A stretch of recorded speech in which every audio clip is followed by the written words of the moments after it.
you get like a little curious, okay, let's be honest, nosy about what's going on in people's financial lives, but you can't really ask the question? Well, I thought today would be fun to tell you some of the bad things that I do with money. This idea came to me because recently I've been doing a lot of speaking engagements and workshops, and a common theme that comes up in these workshops is that audience members are asking for the specifics of how other people use, spend, and save their money. Now, as a therapist, I am bound by HIPAA to not spill the tea because that is an ethical violation, but I thought I could tell you how I spend some of my money in bad ways to help normalize that everybody does money differently and there's no one way to do money. If you're new here, my name is Lindsay. I'm a financial therapist and founder of the business Mind Money Balance. In addition to writing the book, The Financial Anxiety Solution, I help organizations understand the emotional side of money so they can learn more about the intersection of money and mental health.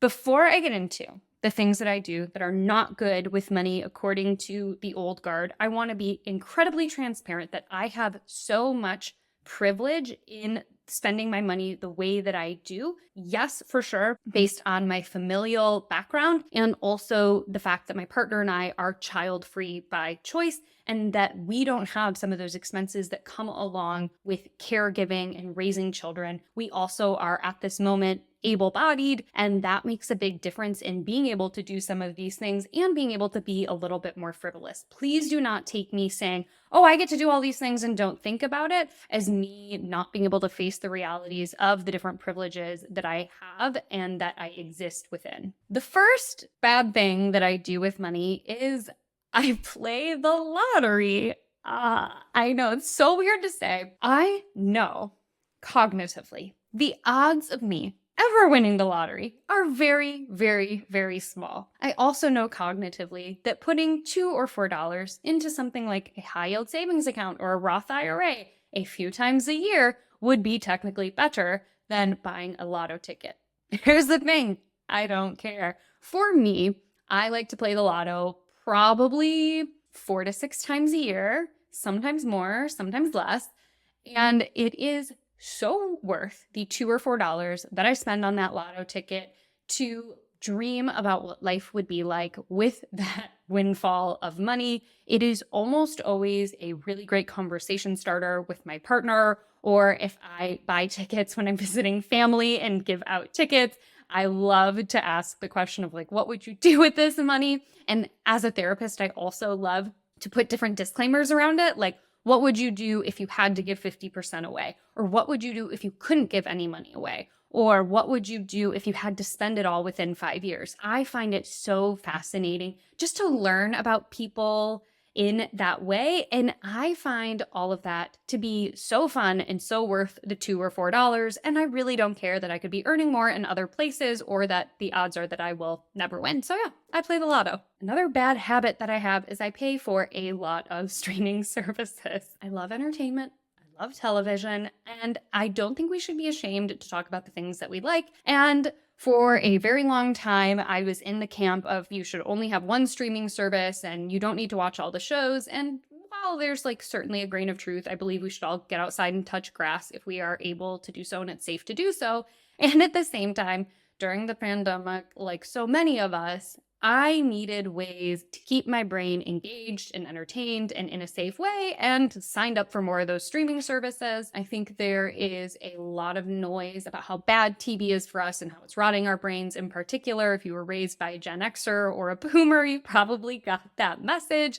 But I also think it's important to remember that the people who put out that content our writers, our artists, our costumers, our producers. Like there's so much that goes into it. And yes, I love a lighthearted show that I can kind of turn my brain off to, but I also love the very intricate, big style shows.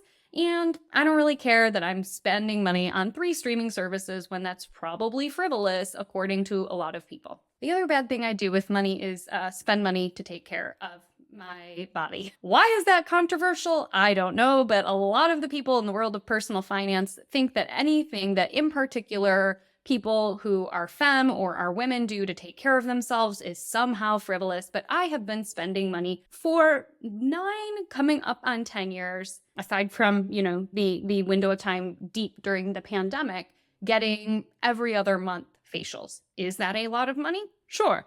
Again, could I be putting it into a Roth IRA and enjoying it later? Also, yes. And I enjoy taking an hour or 75 minutes or 90 minutes every other month to rest, to relax, to practice self-care, and to take care of myself. Most of the times that is through facials. Sometimes it is through massage, but that is something that has been a part of my self-care routine since I was able to financially afford it. And again, this is something that so many people in the world of personal finance think is frivolous, but I also think it's important to note whose spending is deemed frivolous and whose is deemed exciting or necessary or a part of culture. So yeah, that's what I do, and I won't apologize for it. I also enjoy my free time and don't monetize it. As a financial therapist with a very long wait list, it would be very easy for me to open up my calendar and see more and more clients. But what I know would happen is that it would not take long for me to hit burnout. And not only would that impact the type of therapeutic care that I provide for my clients, but it also would not be good for me mentally, emotionally, physically. I think this emphasis on monetizing every single second of your day is both uniquely American and also a reflection of how flawed the systems are in that we exist in so many other parts of the world that we consider quote unquote developed. I have a problem with that term, but we're just going to use it for now. There is not this emphasis on having to grind and hustle all the time. And it is very easy when we have ways to earn more money, be it through things like driving for a car ride service or renting out a room in your house, especially if you are working on quote unquote getting better with money, you're going to be subjected to a lot of noise about the importance of squeezing dollars out of your free time. To be clear, I think there is a time and a place to monetize things or to side hustle. And I think if we look at it as short term, for example, if you want to save up for a trip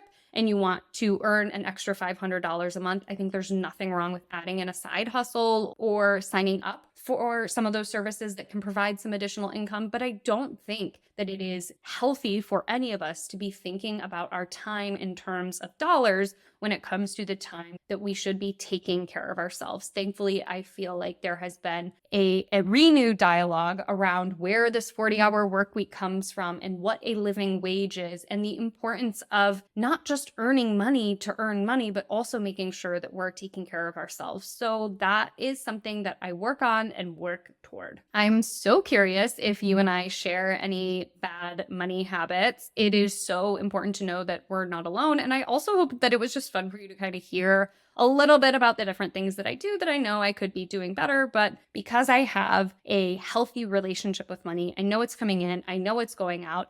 I am making wise and informed decisions about where my dollars are going, even if that doesn't mean I'm maximizing every single dollar I spend. I find it's much better for my mental health and also good for me, both short term and long term. I'll see you in the next video.